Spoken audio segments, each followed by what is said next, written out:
Welcome to టీ10 నేను రేవతి. రాజ్యాంగ నిర్మాత డాక్టర్ బిఆర్ అంబేద్కర్ పై అనుచిత వ్యాఖ్యలు చేసిన కేంద్ర హోంమంత్రి అమిత్ షా వెంటనే తన పదవికి రాజీనామా చేయాలని వామపక్ష పార్టీలు డిమాండ్ చేశాయి. CPM, CPI, communist party of India, all India forward bloc పార్టీల నేతలు ఆదివారం న్యూఢిల్లీలో సమావేశమయ్యారు. అనంతరం సిపిఐ ప్రధాన కార్యదర్శి D Raja, CPM politburo coordinator Prakash Karat, CPM liberation ప్రధాన కార్యదర్శి దీపాంకర్ భట్టాచార్య, ఆర్ఎస్పీ ప్రధాన కార్యదర్శి మనోజ్ భట్టాచార్య, ఏఐఎఫ్బి ప్రధాన కార్యదర్శి జి దేవరాజన్ సంయుక్త ప్రకటన విడుదల చేశారు.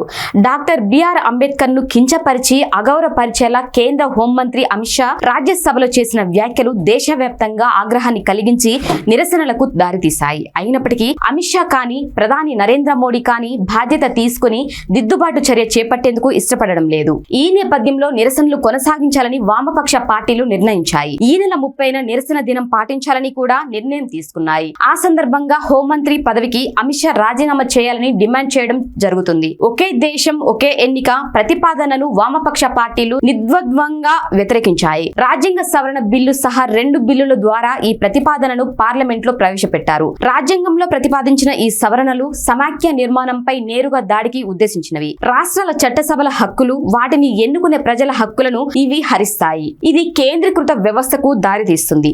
శాసనసభలకు ఉండే 5 సంవత్సరాల కాల పరిమితిని ఏకపక్షంగా కుదించడం ద్వారా ప్రజాభిష్టానాన్ని తృణీకరించడమే అవుతుంది. ఒకే దేశం ఒకే ఎన్నిక పథకానికి వ్యతిరేకంగా వామపక్ష పార్టీలు దేశవ్యాప్త ప్రచారోద్యమం చేపడతాయి. ఎన్నికల నిర్వహణకు సంబంధించిన నిబంధనలకు చేపడుతున్న సవరణలను ఉపసంహరించుకోవాలని కూడా వామపక్షాలు డిమాండ్ చేశాయి.